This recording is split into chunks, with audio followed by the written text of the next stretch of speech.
Hello everyone, peace be upon you. Before we begin, don't forget to hit the like button and subscribe, and stay with me until the end of the story. Also, leave a comment telling me which city and country you're watching from. I'd love to see how far my story has reached. For those of you who have already subscribed, I sincerely wish you good health, ease in all your affairs, abundant blessings, and may all your hopes and dreams come true. Amen. Now, let's begin the story. The mountain wind cut like broken glass as Alpha 7 hugged the rocks and tried to breathe through dust and cold. Logan Barrett counted muzzle flashes on the ridge and didn't like what he saw. The valley looked wide open on the satellite photo. On the ground it was a bowl, a kill zone with hard stone, ankle-breaking scree, and lines of fire no map could warn you about. Derek Callahan fought with a jammed handset, rolling dials that returned nothing but hiss. Brent O'Hara pressed a dressing to his own forearm and told everyone he was fine. Alyssa Monroe lay low behind a boulder shaped like a crooked tooth, scanning through a scope that kept fogging with each breath. Rounds chipped the rock near her cheek and sprinkled grit across her lips. "Comms are dead," Derek said, voice tight. "Short range only. Everything else is a wall." "Ammo?" Logan asked.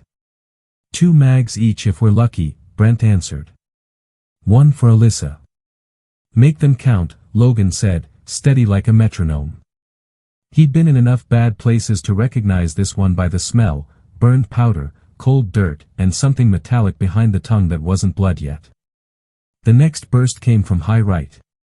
Alyssa called bearing and distance as if she had a ruler in her head. Logan snapped a controlled pair. The ridge answered with more fire and a meaner angle. Whoever was up there knew terrain, knew patience, knew how to push a team a yard at a time toward panic. Then a voice broke in, flat and calm, female, like someone reading a checklist in a cockpit. "Alpha 7, this is Overwatch. I have your position. Hold." Derek glanced at Logan. Alyssa didn't move her eye off the scope.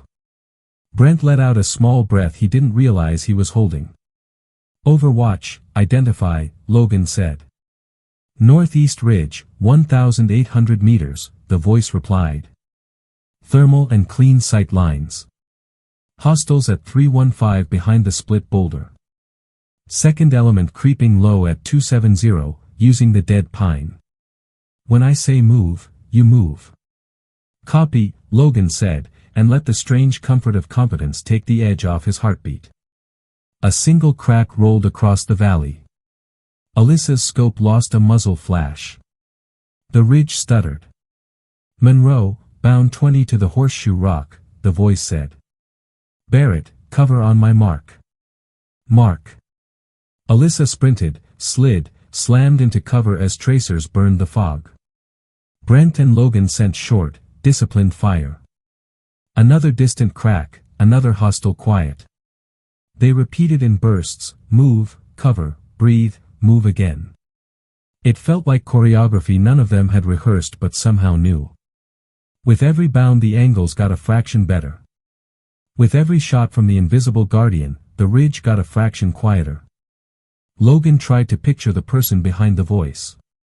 Not the face, just the mind, seeing the field in layers, naming details other people missed, killing the right problem first. He'd worked with snipers before. This was different. This was someone who didn't waste a word, a bullet, or a second. Alyssa reached the stone wall first and set a lane. "2 more," she said. "They're testing left flank." "Negative," the voice corrected, and tagged a bearing. "It only looks like left. They're stepping for a crossfire, 3 minutes to lock." "Callahan, tuck in." "O'Hara, you're bleeding more than you think." Brent grunted, checked his sleeve, and smiled without humor. "Copy. Final bound to the wall, 200 northeast," the voice said. "On my shot, all move." The shot came. Logan felt it in his ribs before he heard it. He pushed up, dragged Brent by the plate carrier, heard Derek's boots slide on shale, saw Alyssa pivot and cut a lane through gray air. The ridge went quiet, not totally, but enough for thought. At the wall, Logan took stock. 4 alive. Ammunition thin. Hands shaking less than they had a minute ago. He keyed the mic. Overwatch, we owe you. Save it, she cut in. Extraction window 45 minutes if you hold here. Hostiles will regroup. They'll try something bolder because they're spooked. Don't relax. Breathe. The last word wasn't a suggestion. It was a reset switch. They breathed. The valley breathed with them, fog pulling and pushing like a tired animal. A new burst raked the wall. Alyssa answered with 3 crisp shots. They're probing distance, she said. Feels like they want me to show my glass. They do, Overwatch said. Don't. I'll take their eyes. 2 more reports, spaced like punctuation. Alyssa watched the heat blur wink out through her lens. Who are you? She asked, almost to herself. Someone who hates funerals, the voice said, and the line went silent for a count of 5 that felt like 10. Down in the quiet hammering place behind his sternum, Logan filed the voice away under things you do not forget. He had 1,000 questions and none that would help right now. All that mattered was that the fire was thinner, the angles kinder, the math survivable. Across an ocean and years earlier, on a flat range at Fort Cumberland, a young woman had learned to make the math bend. Wind that didn't play fair. Mirage that lied. Barrel heat that nudged impacts a hair to the left when a hair was the difference between a lesson and a letter to a family. She breathed 5 beats, exhaled half, held, pressed, and let the world snap tight around a small circle of meaning at 800, 900, 1,000 yards. Instructors stopped betting against her. Records got replaced by fresh ink. The habit formed, do the hard thing clean, don't talk about it. Back in the mountains, Logan pictured that same habit standing somewhere above them, older now, lines at the corners of the eyes, hands still steady. The voice returned. Alpha 7, you have a clean egress north and east. Don't take it yet. Wait for the shift. What shift? Logan asked. You'll feel it, she said. They'll start moving like a group that's lost its center. That's your turn. It came 3 minutes later, exactly as promised. The ridge fire lost rhythm. Shapes slid backward, not to flank, but to find cover they trusted. The center was gone. Alyssa nodded to no one. Now, she said. They moved, not running, not slow, that middle pace of people who want to live and know speed kills as surely as hesitation. The night swallowed them, then gave them back, and swallowed them again. The wind cut and the rocks bit and the adrenaline started to leak away in tiny shakes you could ignore if you had work to do. At the next hold, Logan spoke into the mic. Overwatch, status? Clear enough, she answered. You're good to the pickup. 45 starts now. Will we see you at the Bird? Brent asked, voice lighter, trying for a smile he hadn't earned yet.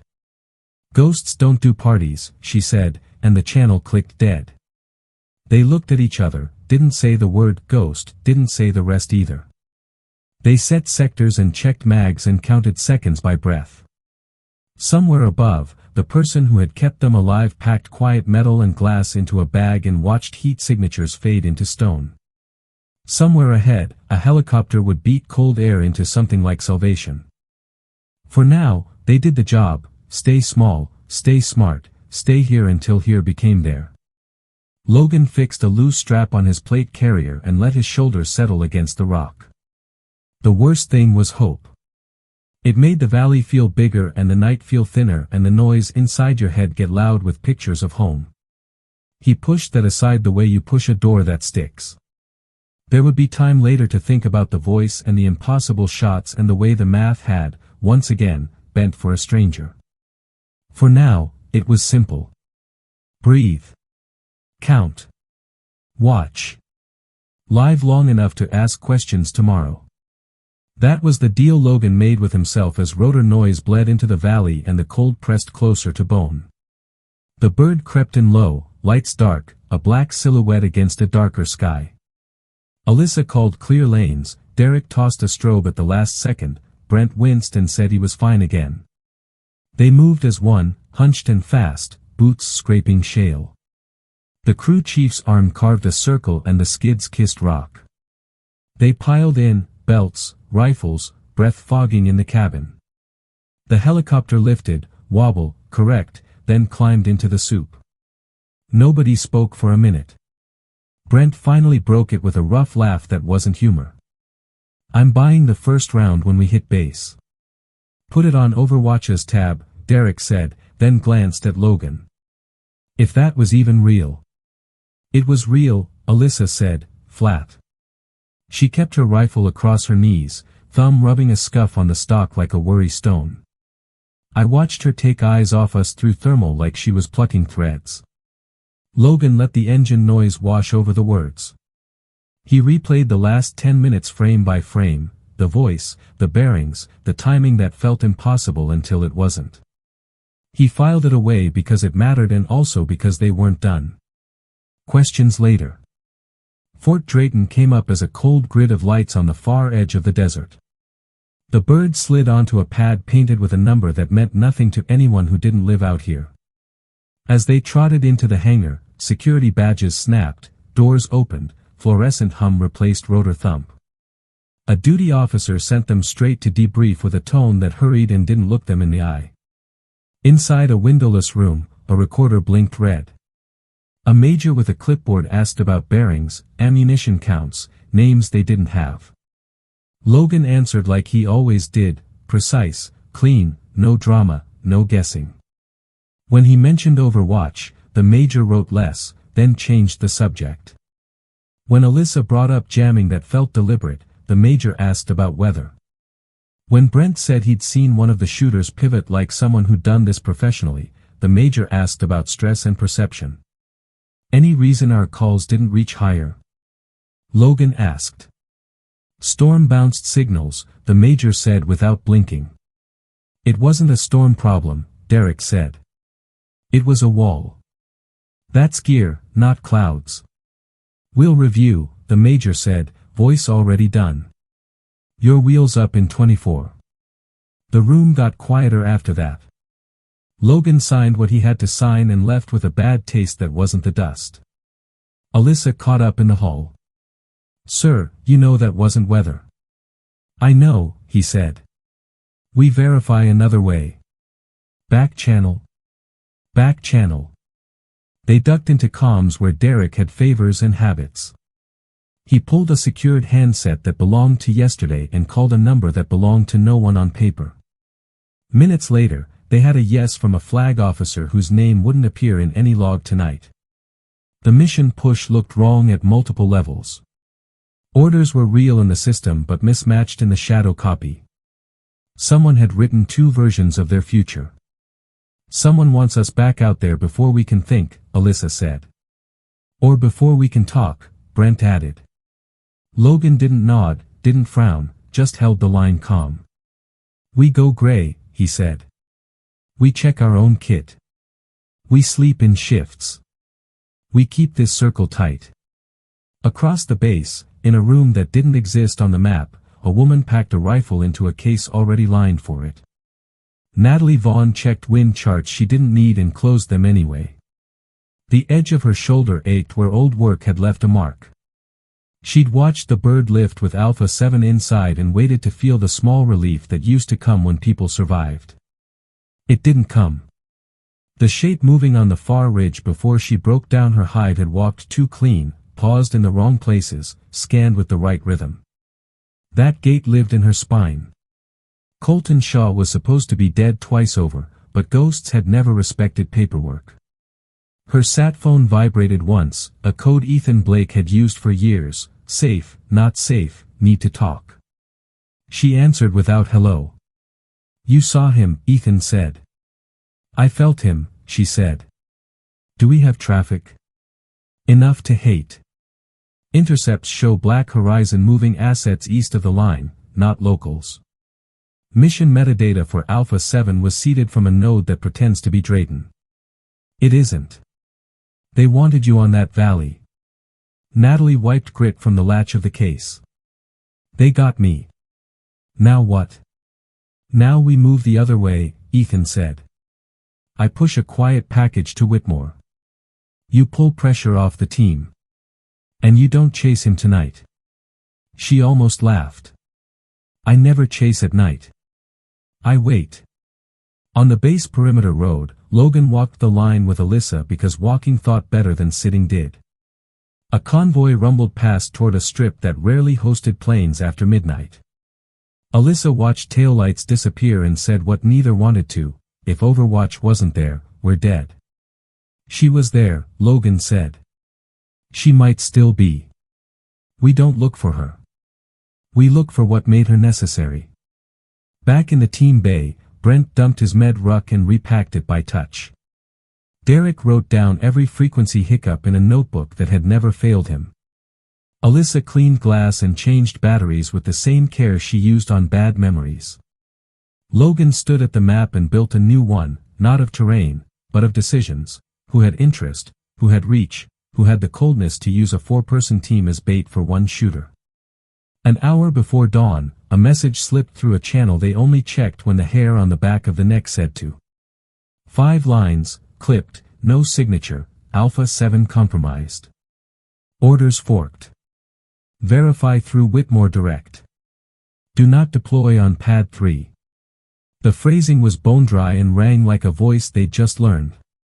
Alyssa stared at it long enough to know it was real. She's still watching. Good, Logan said. So are we. The sun came up dirty and flat. The board said wheels up in 10. Logan took his team toward Pad 3 and then turned left at the last second. Security barked. He held up a clipboard that gave him permission he didn't actually have. They kept walking. The helicopter on Pad 3 spun faster. Across the field, another bird idled cold. Logan chose cold. Sir? Brent asked. If I wanted to disappear a team, Logan said, I'd start them on a pad nobody else is using. Feels paranoid, Derek said. Feels alive, Alyssa answered. They climbed into the cold bird and buckled in. For a long second nothing happened. Then the pilot turned, visor up, face hard to place and somehow familiar. You kids get the strangest invitations, she said, voice low and even. Logan didn't smile. He didn't need to. The engine spooled. Across the field, Pad 3 lifted and banked the wrong way. The cold bird rose slow and clean, pointed toward the place where answers waited and the wrong kind of old friend had started moving pieces again. The cold bird climbed into thin morning light. Logan didn't ask the pilot her name. He noted the unmarked flight suit, the way she flew hands light, and the discreet patch on her kneeboard that didn't belong to any unit on the base. Alyssa kept her eyes on the open door, watching the pad shrink behind them. Derek checked his slate and killed every transmitter he didn't trust. Brent tightened a fresh wrap on his arm and watched Logan for cues. The pilot spoke just loud enough to carry over the engine. Your pad assignment was wrong. Your orders were forked. Keep your helmets on and your mouths shut until we clear the wire. Logan nodded once. That was fine. He preferred facts to speeches. 10 minutes later they slid over a dry ridge and dropped into a gravel lot beside a single hangar that looked like it serviced nothing and nobody. A woman waited at the door with a ball cap pulled low. She didn't wave. She didn't need to. The voice matched. Overwatch. Natalie. Inside, the hangar was a box of quiet gear and folded maps. Natalie pointed to a table and the team gathered without ceremony. You were used, she said. Whoever jammed you wanted you stuck long enough for me to show. The node that pushed your tasking isn't Fort Drayton. It's a mirror running outside the fence. Same fonts, same headers, different hands. Black Horizon calls it a clerk. It writes the paperwork that kills people. Black Horizon? Derek asked. Private outfit with public friends, she said. They recruit talent and lease it back to anyone who pays. Years ago they crawled into a gap and never left. She slid a photo across, 3 men on a ridge line, one carrying his weight like the ground owed him passage. Logan read posture better than faces. It was the same shape he had felt in the valley. Colton Shaw. Alyssa's jaw set. You know him. I knew him, Natalie said. We worked the same problems a long time. Then he picked a side that wasn't ours. He's good. He thinks like a shooter and plans like a staff officer. He will try to make you choose badly. Brent cut in. So what's the play? First, you don't get back on any bird someone else warms up for you, she said. Second, you don't answer when a recorder blinks unless we control the file path. Third, we find the clerk. She pointed to a scatter of coordinates. It spoofed Drayton from these hops. Last hop sits in a safe room in Kabul that pretends to be a maintenance vendor. We pull it out of the wall and the fog lifts. Logan studied the map. Kabul is outside our lane. So is dying on the wrong pad, Natalie said. I'll handle the door. You handle the room. My partner will meet us inside. She paused at the word partner, the smallest hitch. Name's Ethan. The plan moved fast because slow was worse. They rode a short hop in a civilian twin with the numbers taped over and came down on a strip that charged cash for fuel and didn't print receipts. A ground truck took them through side streets to a compound behind a yard full of broken air conditioners. Inside, the stairwell smelled like dust and solder. Derek smiled in spite of himself. Smells like a radio shop. Is one, Natalie said. Also isn't. They stacked at a steel door painted the same gray as the wall. Natalie knocked a rhythm that meant nothing to Logan and everything to whoever had written it with her years ago. A lock clicked. The door opened. A man in plain clothes with wireframe glasses and a day of beard stood there with a small grin that reached his eyes. Ethan. He shook hands fast with everyone, then pointed to a wall cabinet that was humming when it shouldn't hum. That's your clerk, he said. Looks like a UPS. It's not. It's a headless box with 2 ESIMs and a bad temper. If you kill the power, it jumps to battery and screams. If you cut the network, it switches to a shadow uplink. If you open it wrong, it wipes and calls home. Home where? Logan asked. Somewhere that rents space on 5 continents, Ethan said. We don't need home. We need the buffer. He pointed to a second box, smaller, taped under a shelf. That one saves 5 minutes of traffic in case the big one dies. We copy that. We prove the fork. Alyssa covered the hull. Brent covered Alyssa. Derek and Ethan crouched shoulder to shoulder. Natalie stood in the corner where she could see everything and think without being in the way. Logan watched the angle of the stairwell and the light under the door. Ethan counted down. Derek pulled a connector and bridged 2 pins with a clip that looked like a hairpin but wasn't. The hum dropped a pitch. Ethan slid the buffer free, handed it to Natalie. 1 minute, he said. Then this place stops being quiet. The minute almost made it. At 40 seconds the stairwell light flickered. Logan lifted his rifle a degree. Boots on concrete, steady and trained. Not cops. Not kids.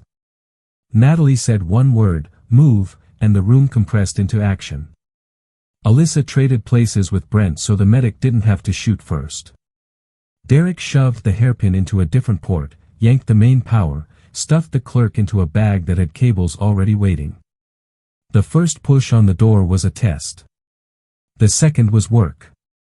Logan let them have the frame and shot the hinge. Alyssa stitched low.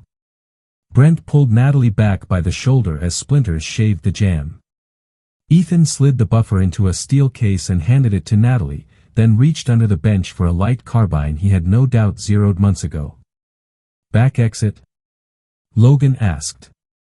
Through the duct room, Ethan said. Left, then right. Roof in 30 seconds if nobody shoots you in the stair. Copy, Logan said. Go. They went. Derek threw a puck behind them that coughed smoke with a bitter taste. On the stairs a shape leaned too far at the wrong second and Alyssa took the helmet off his head. The rest dropped back and tried angles that would work against slower people. They weren't slower. They hit the roof hot and flat. The truck that had brought them here wasn't magic, but Ethan had a second trick. A trap door in the next building over led to a courtyard with a gate that still had a key in it. They were in the truck and rolling before the upstairs door banged open and the first man through tasted the smoke Derek had left for him. 4 turns later, the convoy that wasn't a convoy appeared in the mirror. 2 black SUVs and a sedan that rode heavy. Ethan didn't swear. He tapped the dash and a radio under the glove box clicked alive.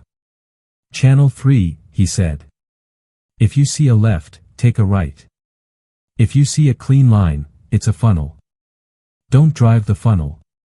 Logan watched alleys and rooftops. Alyssa watched windows. Natalie watched the buffer like it was a patient. Derek pulled a small antenna from his pocket and tuned to a frequency that belonged to last decade. Whitmore's ready, he said. We just have to live long enough to send. The sedan tried a nudge on the rear quarter. Brent braced and rode it. Ethan brake tapped and the sedan overcommit. Alyssa leaned out and ate the rear tire smart, not showy. The sedan slewed and kissed a wall. One SUV stayed glued. The other tried to leapfrog and got boxed by a bus that didn't care about private wars. Ethan took them under a half-built overpass, then up a ramp that shouldn't have been open. It was open enough. At the top, the skyline widened. The radio clicked. A voice that could have belonged to the pilot or a cousin said, "Your left is crowded. Your right is clear for 12 seconds. Use it and be gone." "Copy," Ethan said, and did it. They cleared the ring and slid into a lane that looked like traffic and anonymity. The SUV that had stayed found fresh friends and decided patience was smarter. It fell back. 10 blocks later, Ethan nosed the truck into a loading bay and killed the engine. The bay door rolled down, then locked with a bar that had seen real work. Inside, a small server rack waited with its belly open. "Do it," Natalie said. Derek seated the buffer, pushed a transfer, and watched green lights walk. The screen filled with logs that spoke in time-stamps and hashes that told a simple story: orders duplicated, signatures forged, pad assignments swapped, kill switch ready on a bird marked for Alpha 7. "That's enough," Logan said, hearing anger in his own voice and letting it live there. "Send to Whitmore. Send to 3 other places that don't answer to Drayton." "We will," Ethan said. He didn't reach for the keyboard right away. His phone buzzed on the bench and his face changed a degree. "They found our cobble shop," he said softly. "They're already inside." "Your people?" Natalie asked. "My systems," Ethan said. "People too, if they're unlucky." The bay lights dimmed and came back. Somewhere above them a generator coughed. Natalie looked at Logan, then at the steel case with the buffer, then back at Logan. "We broke their mirror," she said. "They won't like that. Shaw will try to balance the board." "How?" Alyssa asked. "By making me choose," Natalie said. "He'll take leverage. He always does." The phone on the bench rang again, not a buzz this time, a tone reserved for one contact. Ethan didn't touch it. Natalie did. She listened to one sentence and set it down. "He has a man in our Cobble Op Center," she said. "He wants to trade. Proof for a life." "Yours?" Brent asked. "Mine later," she said. "His now." She looked at Ethan. He didn't argue. He just nodded once like people do when they've rehearsed the worst version and it finally arrives. Logan drew a breath and kept it even. "Where and when?" "Ridge north of the line," Natalie said. He'll pick high ground with clean sight. He'll assume I come alone. He'll assume you're busy being redeployed by bad orders. He assumes wrong. She looked at the team and spoke like a checklist. You're not my unit. You don't owe me this. But if Shaw isn't stopped now, he writes your next flight plan and your last. Logan didn't check faces. He knew his people. We're in, he said. Alyssa nodded once. Derek already had a new page open. Brent rewrapped his arms slower, tighter, like a small promise. Ethan slid the steel case across the bench to Natalie. Don't give him anything that matters, he said. I never do, she answered. Then, softer, we're ending this. The plan came together in blocks. Jam their comms for a window. Split angles they don't expect from a team of 4. Make Shaw choose between control and survival. And put one shot where it changes the day without erasing the answers they needed. Outside, afternoon heat pressed the city flat. Inside, the rack hummed and the transfer bar inched to 100. Derek hit send. Somewhere safe, Whitmore's intake lit up. Somewhere else, a printer started spitting paper that would ruin someone's week. Gear up, Logan said. We move before sunset. Nobody argued. They grabbed plates and packs, checked batteries, checked glass, checked the small things that go missing when nerves take over. Logan split the team like they had rehearsed in a hallway with bad coffee, Alyssa with him high east, Brent and Derek low west with the jammer. Natalie moved alone, a straight line into the meat so Shaw would see what he wanted to see. Ethan's photo rode in her pocket like a weight. The sun slid down, a dull coin behind haze. The ridge north of the line waited, broken rock, thorn, a wind that cut sound into pieces. They parked a mile short and went on foot. Radios stayed dark except for hand squeezes and a single click when position set. Derek wired the jammer to a car battery and taped it to a bush that had survived worse. On the beat, he whispered. Brent nodded and set a lane with his rifle steady on a rock. Natalie crested first, no rifle in her hands, a long case over one shoulder like a worker off a shift. Shaw stood 50 yards away with 4 men at his back and one kneeling figure between them, hooded, hands tied. The kneeling shape breathed fast through cloth. Ethan. Natalie stopped where the ground dipped and raised both hands. You brought the ghost, Shaw said. His voice carried without shout. He looked the same and older, the kind of older that comes from choices, not years. And you brought friends I can't see yet. I brought the proof you asked for, she said. You bring him. Shaw smiled like they were at a range on a clean day. You were always direct. He tipped his head and a guard hauled Ethan to his feet. The hood stayed. Buffer for the man. That's the trade. Logan watched through glass from the east. Alyssa read wind and called it in numbers that lived in his ear. Derek checked his timer. Brent took a breath and let half of it out and held. Natalie set the steel case on the ground. You let him walk to me, she said. Then you get the case. Shaw's eyes tracked a degree left, a degree right. He was counting ghosts. You still think you set the terms. He raised a small remote. Jammer on my side says your toys stop working in 3, 2. Derek clicked his switch. Their side punched back. The air between both nets went thick. Shaw frowned, then hit it.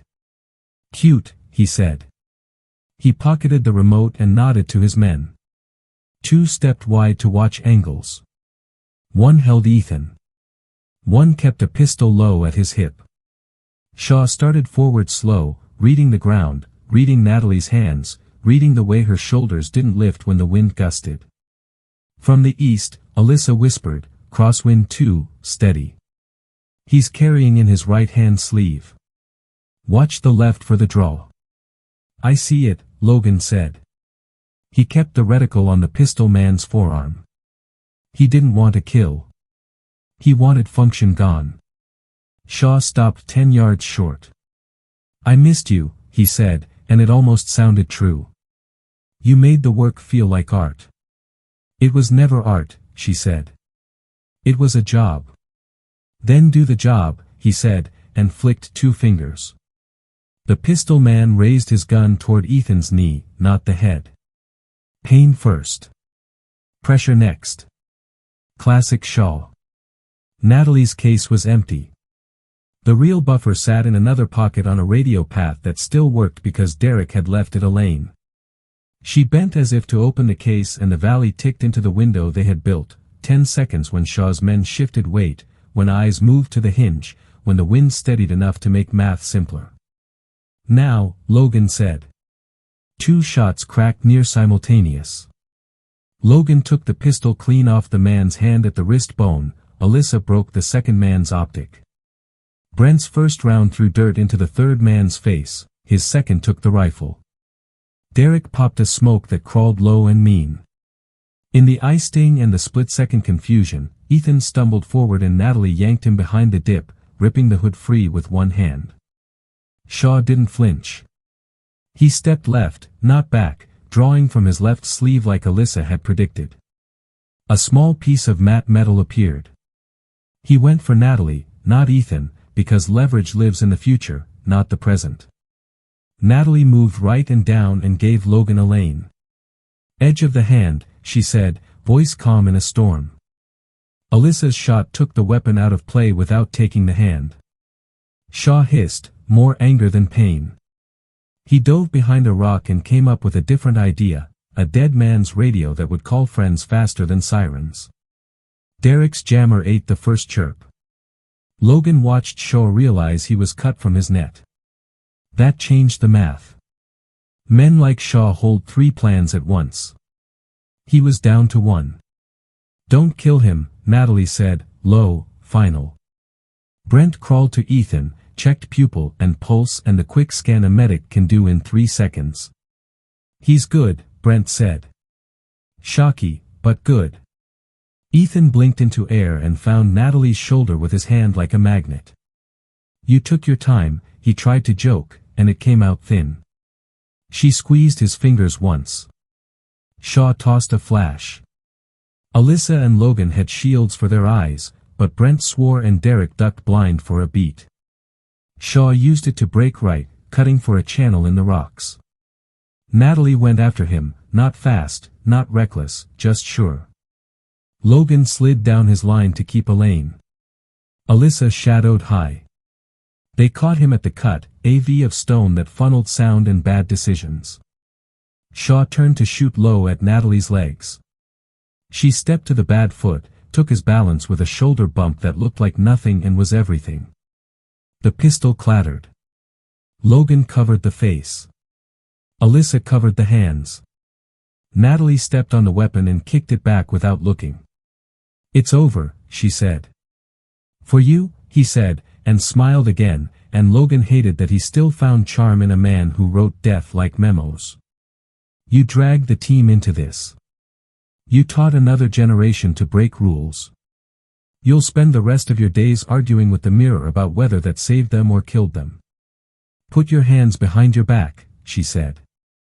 She pulled a zip cuff and kept her eyes on his, not his hands, because hands lie and eyes don't as well. He offered his wrists. Alyssa moved in and made it clean. Derek and Brent brought Ethan up slow. The smoke thinned. The wind returned to its regular job of making people cold. Down the slope, engines murmured, their exfil, not his friends. Natalie had planned that too. The pilot from the cold pad had a habit of showing up at the right minute. Shaw tried one more angle. Trade me for the list you think you have, he said. You don't know which names matter. I do. We know enough, Logan said. And we prefer witnesses who don't lie for sport. You think Whitmore cleans house? Shaw asked, almost curious. He'll trim hedges. The root stays. Roots die when light hits them, Natalie said. Today we open windows. They moved Shaw down the slope in a file that wasted no motion. Ethan walked on his own now, jaw tight, eyes angry at himself for being the lever. Brent stayed close without smothering. Derek held the steel case like a football and kept half his attention on the net in his ear that shouldn't have been working and did. At the LZ, the rotor wash flattened Thorne and threw grit into boots. The crew chief waved them in hard and fast. Alyssa pushed Shaw into a seat and tied him to it. Logan strapped in opposite and never took his eyes off his prisoner. Natalie sat by the door, rifle finally in her hands, muzzle down, safety on, finger straight. Ethan sagged against Brent and breathed in fours until the world steadied. As the bird lifted, Shaw leaned back and closed his eyes like a man at a dentist, buying time with calm. Natalie let herself look at him for the first full second since the ridge. There was no triumph in it. Only the sober work of ending something that had carried too long. Whitmore will be on the net, Derek said over intercom. He wants him alive. He wants the buffer now. He wants your statement later. You'll get it, Natalie said. She looked out at the ridge sliding away and staged her voice back to flat. This part is done. Shaw opened one eye.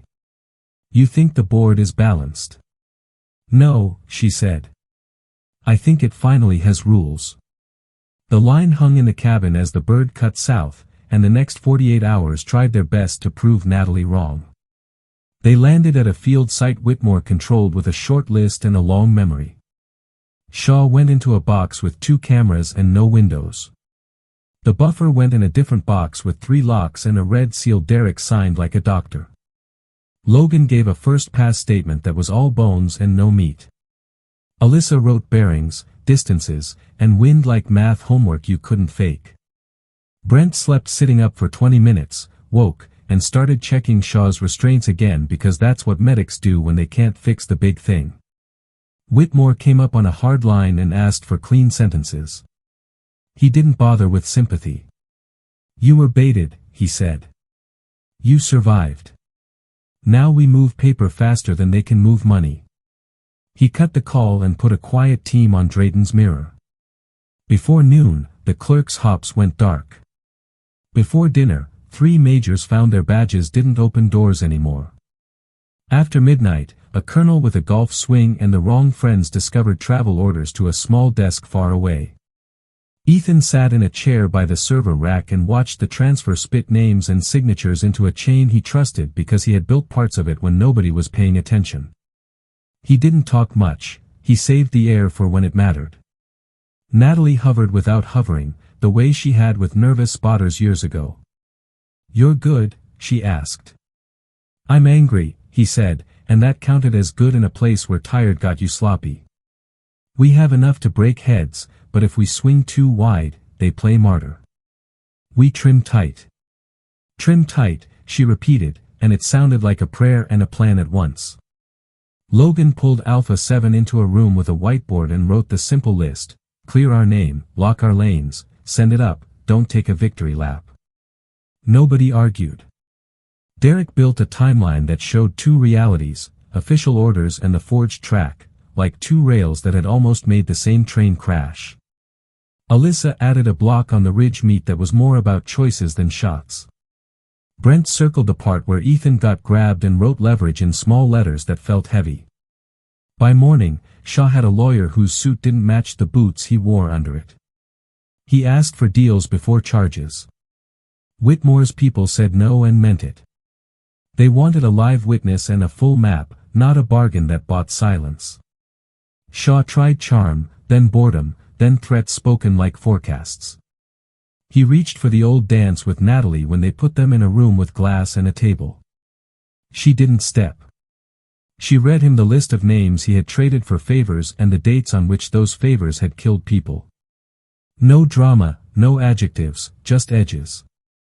When she finished, he looked at the table and smiled without teeth. You did miss it, he said. The work. The power. It never had power, she said. It had consequences. The first wave of cleanup hit like weather. Systems got scrubbed. Pads got reassigned. A message went to every unit that had been touched by the clerk, verify through Whitmore direct until further notice. Logan forwarded it to 3 sergeants who would keep it honest. Alyssa ran range time for 2 junior shooters who hadn't been on the mountain and told them why glass is only as good as the information behind it. Brent wrote a blunt after-action note for medics titled "Stop Lying About Your Bleeding." Derek sent a packet to a quiet radio shop in Kabul with instructions on how to harden a door he'd kicked 2 days ago. In the middle of the second night, Natalie stood outside Shaw's box and watched the lens watch her. Ethan found her by sound. "You could have killed him," he said. "I could have," she said. "You didn't," he said. "Rules," she said, as if reminding herself. He nodded. "Whitmore will keep him breathing. There will be hearings with polite voices and ugly facts. The root won't pull in a day." But it started. She let herself exhale long. "Alpha 7. Cleared," Ethan said. "Board says the pad swap was a spoof. Orders forked. Your pilot gets a thank you she won't read." Logan walked up a minute later with coffee that tasted like warm cardboard and relief. "We're cut loose after we testify," he said. "We go home by way of a layover I don't want to think about. Whitmore wants statements filed tonight." "You'll get them," Natalie said. She looked at each of them and didn't dress the moment up. "You were used and you didn't break. That matters." Alyssa leaned on the rail and watched the sky go from black to thin blue. "What about you two?" she asked. "Montana," Ethan said, and tried the word like he was checking if it still fit. "We taught a class last winter at the lodge. Kids who shoot straighter than they self-destruct." Natalie let a small smile through. "We could use more of that." The formal parts rolled on. Statements read into record. Seals and signatures applied. Nerves frayed and then settled because routine can be merciful. Shaw went under guard to a place where the locks were smarter than he was. His lawyer went to a camera and gave a speech about service and misunderstanding. Whitmore said nothing on the record and did work off it. 2 days later, Alpha 7 took a flight with no unit patches and came down into a quiet dawn on a base that smelled like cut grass instead of dust. They walked to a barracks that had their names on doors that had been locked for too long. Logan stood in a doorway and let the stillness argue for a minute against the reflex to go find the next cliff. Alyssa unpacked and stacked ammo like she always did. Derek tuned a radio he swore he wouldn't bring and hid it in a drawer anyway. Brent called his mother and lied that he'd been sleeping enough. Natalie and Ethan packed different. A trunk that fit under a bus. A case that fit under a bed. She slipped a coin-sized patch into an envelope and wrote a name without rank on it, Monroe. The patch was old Sentinel thread, frayed at one edge, a circle with a line through it that had meant don't miss when they were young and sure. She didn't put a note. Alyssa would understand or she wouldn't. Either way, it was time to let symbols travel. Before they left, Logan found Natalie by the fence line. "You were the reason we're breathing," he said, and left it at that. "You were the reason it mattered," she said, and shook his hand like equals, not debts. On the drive north, Ethan cued a list: hardware for the lodge, new targets, extra coffee. Natalie watched the road and let the jackhammer pace inside her slow a notch. In Montana, a class would be waiting, and she would stand behind a line and teach a kid how to breathe through bad wind without becoming the wind. Rules weren't a miracle. They were a start. The work didn't end. It got cleaner. That was enough for now. Montana met them with thin air and tall pines and a quiet that didn't ask questions. Cascade Springs sat on a shoulder of hill with a view that helped people breathe. Natalie walked the gravel path before sunrise and listened to the small sounds a place makes when it's earning its keep: pipes ticking warm, a plow far off, boots on frozen dirt. Ethan beat her to the ops room by 5 minutes and left a mug near her chair without a word. Routine, not ceremony. Classes filled fast. Some were kids just out of service, shoulders tight, eyes busy. Others were old hands trying to remember what steady felt like. Natalie started each block the same: safety, breath, trigger, read the air, call your shot, own your miss. No mystique, no legend talk. She told them clean skills keep people alive and sloppy habits write letters. When someone asked about the Hindu Kush or the ridge north of the line, she didn't bite. We train here so you don't need stories later, she said, and moved on. A package arrived for Alyssa with no return name, just the lodge address and clean handwriting. Inside, the old patch she'd slipped into an envelope and a single line: keep your rules. Alyssa sent no reply, but she sewed the thread under her plate bag where only she would know it lived. Alpha 7 got back to range time and real sleep. Logan took the team out on a ruck at dawn and let the pace be human for once. Brent ran a medical workshop for volunteers from town. Derek built a small radio net for local SAR so their calls wouldn't bounce or vanish the way his had. They didn't talk about Shaw unless paperwork forced it. Whitmore did the dull, hard part in rooms with flags and microphones.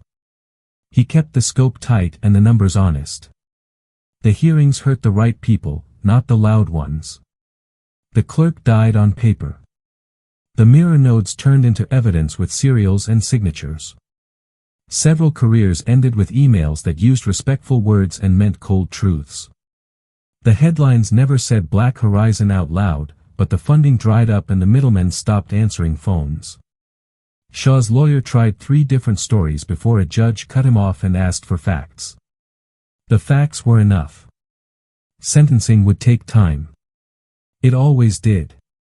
Natalie didn't follow the docket like a sport. She read the notices when they came and put them in a folder and went back outside. Ethan rebuilt the lodge network the way he wanted, with backups that didn't brag and alerts that whispered in time to matter. On weekends he taught a small class in digital hygiene that looked like a computer tutorial and was really a lesson in not getting used again. He and Natalie argued twice a week about coffee and never about trust. At night, when the wind pushed against the siding, he'd say we could have lost more, and she would say we didn't, and they'd leave it there. One afternoon a truck from base rolled up the gravel and Logan stepped out with Alyssa and a box of steel targets. He didn't ask permission to set them, he asked where they'd do the least harm in winter. They walked the line and found spots that made sense. Later, over simple food, Logan said, "We owe you." Natalie shook her head. "You owe the next ones," she said. So they set a date for a joint training day and wrote down a list of things they wished someone had said to them 15 years earlier. Most of it was small: carry tape, count batteries, don't pretend pain is toughness, test your map with your feet. The last line was bigger: if the orders smell wrong, check them, even if it costs you a stripe. Letters came from people who had passed through the lodge, short notes, no drama. A mother who slept through the night for the first time in a year. A sergeant who stopped parking with his truck facing the exit. A young spotter who missed 2 shots on a windy day on purpose because the safe no shot was the smart call and he wanted to say it out loud to someone who would get it. Natalie read them and filed them and kept no wall of fame. The work spoke for itself. In spring, snow pulled back from the range and the creek ran full. Alpha 7 rotated out to a different coastline with fewer cliffs and more paperwork. Derek sent a postcard from an airport with no message except a drawn antenna. Brent called about a recruit who needed a place to reset his head. A bed was ready when he arrived. Alyssa came alone one weekend and shot the 800-yard plate in a wind that would have made her swear last year. She didn't celebrate. She walked downrange, painted steel, and said, "Again." Natalie nodded and said, "Again." It wasn't about the hit. It was about stubborn skill. News from the case thinned to a trickle. When the final notice came, guilty on the counts that mattered, years enough to make a point, Ethan read it, closed the tab, and didn't tell her until after dinner. She listened, nodded once, and went back to a list for next week's class. He smiled because that was right. Victories belong to the living and the useful. On a quiet evening, Logan drove up without calling ahead. He stood by the fence line the way he had before and looked older in a way that had nothing to do with gray. "We're fine," he said before she asked. "It's just, you know." She knew. A job that puts you in rooms with too much air and days with too little silence. He handed her a small, flat box. Inside, a range coin Alpha 7 had made with their own money, no unit markings, just a clean circle and a promise stamped on it, do the right math. She pocketed it with the same care she gave to a bolt or a firing pin. "Come shoot," she said. He did. He shot well and poorly in the usual pattern of honest shooters. Before he left he looked across the field and said, "We'll call if it tilts again." She said, "Call anyway." Summer brought fire danger and new rules for the range. Natalie posted them in big letters and enforced them with a tone that didn't need volume. A kid rolled his eyes and she made him read the list back word for word until he understood that rules weren't about control, they were about people making it to dinner. She had learned that lesson in ways she wouldn't wish on anyone. She preferred teaching it before the cost came due. At the first snow of the next year, the class paused mid-drill to watch flakes blow sideways across the steel. Ethan turned up the heater that never seemed to keep up and said, "We're still here." She said, "That's the point." So the days stacked up, clean and ordinary in the best sense. No headlines, no speeches. Just clear lanes, fair calls, solid breath, straight triggers, and the steady refusal to turn people into leverage. The past stayed where it belonged, a set of notes you consult when the air starts to lie. The future stayed open because the rules were simple and the hands stayed steady. And when the wind got weird, as it always does, they adjusted and shot again, not for the story, not for the legend, but for the living that follows a clean choice. That was enough then. It would be enough tomorrow.